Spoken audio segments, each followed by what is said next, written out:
Tracking critical fire weather growing throughout parts of California, I'm ABC 10 Chief Meteorologist Monica Woods. This is coming on the heels of some pretty significant June heat.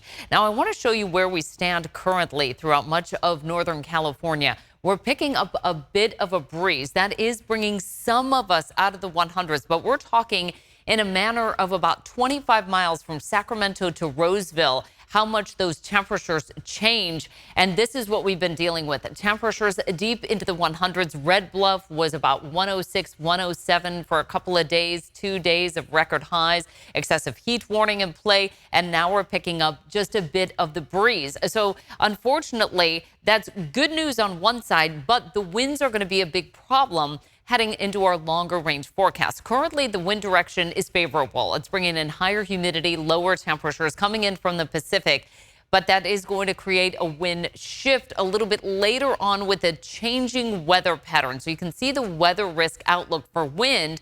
The Delta breeze with near average temperatures for our Thursday. Friday, we get lighter winds and warmer weather. We'll be above average on Saturday, and at that point, we start to track an increasing north wind because the weather system that's bringing us that nice breeze is moving off to the east. Sunday into Monday, gusty dry winds, critical fire weather, and some fairly warm conditions. So again, we'll keep with that southwest flow in through our Thursday. Not a super high fire risk, but we are seeing a lot of that low level fuel, especially if the grass is starting to dry out. So always have to be aware and fire ready at this time of the year.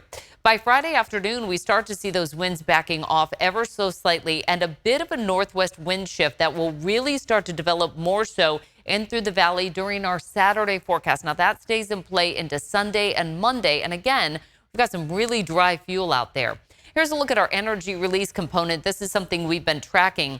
Current ERCs are at 50%, so we're kind of in that neutral category here. Deeper into the season, when we really start to see almost everything crispy and ready to burn, we'll see the potential for large fires likely, especially now that we're heading into a situation where we're starting to see a lot of browning out. You can see on May 1st, a satellite imagery showing a lot of green, especially through the hills and through the valley. Whereas June 11th, after a couple waves of some pretty good heat, things are drying out very quickly. That as well as several weeks without any rain. And I'm going to show you how long it's been since we've had any precipitation coming through, at least significant.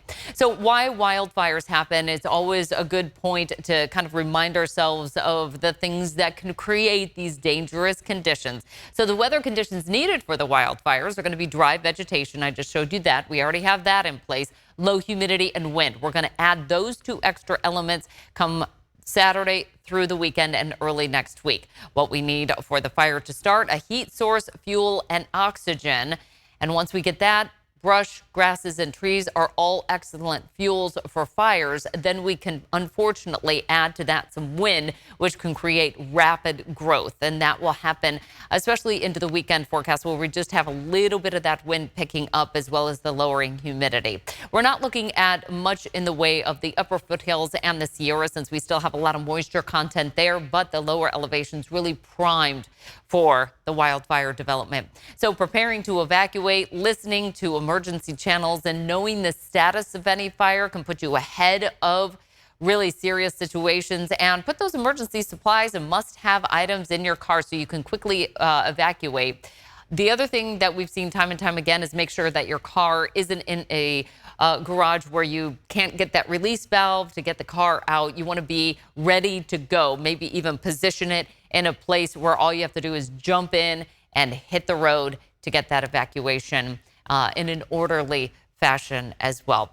Looking at the fire season comparison so far, now this was as of yesterday, June 10th. You can see a year-to-date fires about 1,700. That's close to where we were last year, a little bit behind that 5-year average. But of note is that the acreage much higher this year. We're over 40,000 acres burned, almost 42,000 acres burned at this point, whereas last year we only had about 3,000 acres burned, and we're running above the 5-year average. Not quite as dramatic as, say, the comparison from last year to this year, but nonetheless, something that we're going to be continuing to keep a close eye on, because there's a lot of fuel actually to burn, because we've had 2 wet years in a row. As soon as that dries out, that means there's more available fuel. So There's never a year where we go, oh, fire danger isn't really that significant. It is always significant in California. A couple of things to keep in mind, especially if you're trying to get some of that yard work done this weekend. Preventing a spark, we want to mow lawns, not dry grass. Also, when you're using a lawnmower, if you hit a rock, that can equal a spark, which can quickly result in a grass fire. And we've actually already tracked a couple of some grass fires that got a dozen acres or so going because of somebody trying to mow the lawn. Also, chains, if you're doing any towing, make sure to get those chains secure. You don't want to drag those because, again, that's just metal on top of asphalt or concrete, and that can create a spark. We've seen that in California where the side of the road, unfortunately, gets a grass fire going because of a dragging chain behind a vehicle.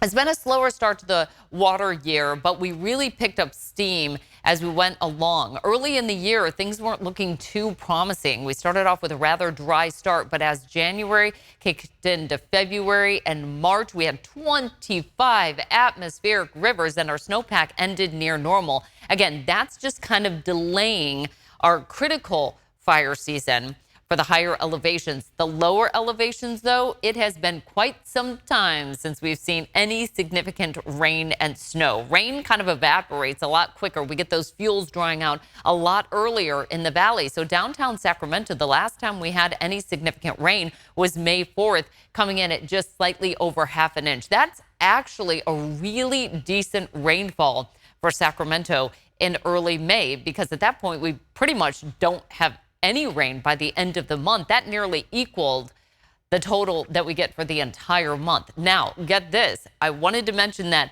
late start to the really our water year and significant rain and snow season, because the Central Sierra Snow Lab recorded one of its highest precipitation totals on May 5th for the entire season, 26.4 inches. So that put a great snowpack up in the Sierra late in the season, again, delaying that really critical time of the year where we can see those big wildland fires in the higher elevations.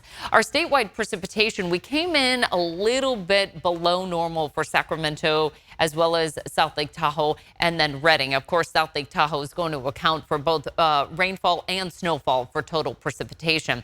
Rest of the state looking pretty good here, especially along the coast towards the central and southern part of the state. And then even inland areas, Modesto over 5 inches ahead of normal. And that's kept us in that drought monitor category, just 1, which is the lowest threshold there, with very little even in the dry category, just that southeast corner that remains in that abnormally dry category. At this point in the year, we're not really going to see too many significant changes, just because on average, California really doesn't see any rainfall coming in until we get to about mid to late October. One of the other things that we're tracking is the surface soil moisture. I showed you that just a moment ago, how things are really starting to dry out, but some of the soil moisture looking pretty good right along the coast. May was a really cloudy month for Southern California, and that just helped reduce some of the evaporation that we can sometimes start to see, especially May into June when we don't have any precipitation coming in. So looking at the significant wildland fire potential for June, it really wasn't that significant because of all the moisture, except for the valley, and that's why that critical fire weather will develop, especially throughout the central part of the state, right up and down the valley. As we dig deeper into July, when we start to see a bit more heat and we're getting farther from that last precipitation event, things start to dry out and really start to expand in through parts of the coastal communities as well as Southern California. Now, the forecast for August is we're going to be in the neutral category, but by the time we get to September, look what happens.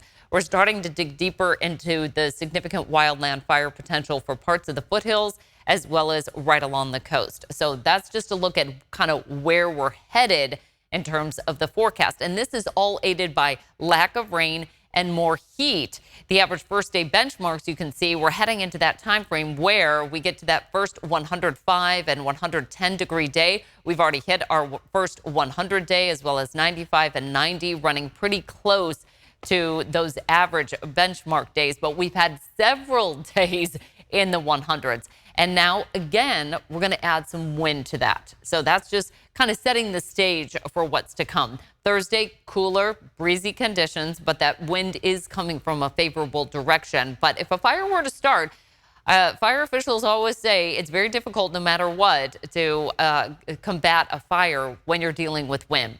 Friday, we see less wind, warming, and then that critical fire weather develops into our Saturday, Sunday, and Monday. Kind of refreshing our memory here on what those fire watches and warnings are. When we have a fire weather watch, that's usually issued several days before what looks like could be critical fire conditions that may produce a big outbreak of a fire and a situation where it would be just tough to get the handle on it. A red flag warning issued when confidence increases. An event will produce critical fire conditions. Now, there's also something new that we actually haven't had yet since the National Weather Service put it into place, and that's a particularly dangerous fire situation. We haven't seen that yet, but that would be something typically a little bit later in the season, but an event so severe that it would be categorized even higher than a red flag warning. So kind of taking red flag warning and putting it in a higher category. Wildfire emergency items, these are just good to have at the ready. Survival needs, first aid kit, medicine, food, and water for at least 3 days. Some of those shelters fill up quickly, or maybe you're just trying to seek shelter in a different location. Important documents, proof of ownership, insurance, medical, and personal identification in a fire-resistant safe or even bag. They have those now that are real handy. You can just put those documents in there. I would also include in your important documents, perhaps a passport. That can be a great form of identification. Your go bag, emergency preparedness kit in the car in case of evacuation. You just want to make sure you have water and perhaps a few canned goods. Have a can opener as well if it's not one of those flip top ones. And remember pets, first aid kit, carrier ID tag, food, leash, medications, medical records, and toys. And keep in mind, too, some of these facilities that are evacuation centers don't allow pets. Might want to kind of have some things ready to go for your pets to have another place to go as well. And certainly for any livestock, that is a cause of concern. All right, let's go over the weather conditions that are going to create some of the critical fire weather. We've got the low moving in just to the north. Again, that's initiating that onshore flow. Our temperatures will decrease into our Thursday, but we've already had several days in the 100s. Once we start to see things setting up like this, the low pressure system moving off to the east, high pressure behind it will start to pick up those northwest winds. And again, even though the temperatures won't reflect it, we will be in that critical fire weather category by the time we get into our weekend forecast. It's in the moderate range right now, but it's something we're going to be following closely. We're still leaning warmer into our long range forecast. So even though we start to cool, we're still above average. Slight chance of thunderstorms, by the way, tomorrow for the mountains. If you happen to be doing some camping or perhaps getting an early jump on the Father's Day weekend, we've got foothill conditions staying in the 80s with sunny skies. And if you're headed towards the coast, be prepared for some cool weather Thursday into Friday. Highs only in the 60s, becoming breezy along the coast as well. Highs will be right around 70. North winds tend to be a little bit drier and warmer, and that along with the fire danger will also help to warm those conditions. So again, Thursday, the coolest day on this 10-day outlook. We get right back into the lower 90s, keeping us above average. And then we'll still be tracking some big heat developing, not for the Father's Day weekend, but just as we're welcoming in astronomical summer. We're already into meteorological summer. On next Thursday, we'll start to build some big heat right back with us. So our weather playlist with in-depth forecasts just like this, explainers, weather specials, it's on our ABC 10 Plus app. We invite you to download that and watch for free on Apple TV, Roku, and Fire TV. We're live, local, and always on.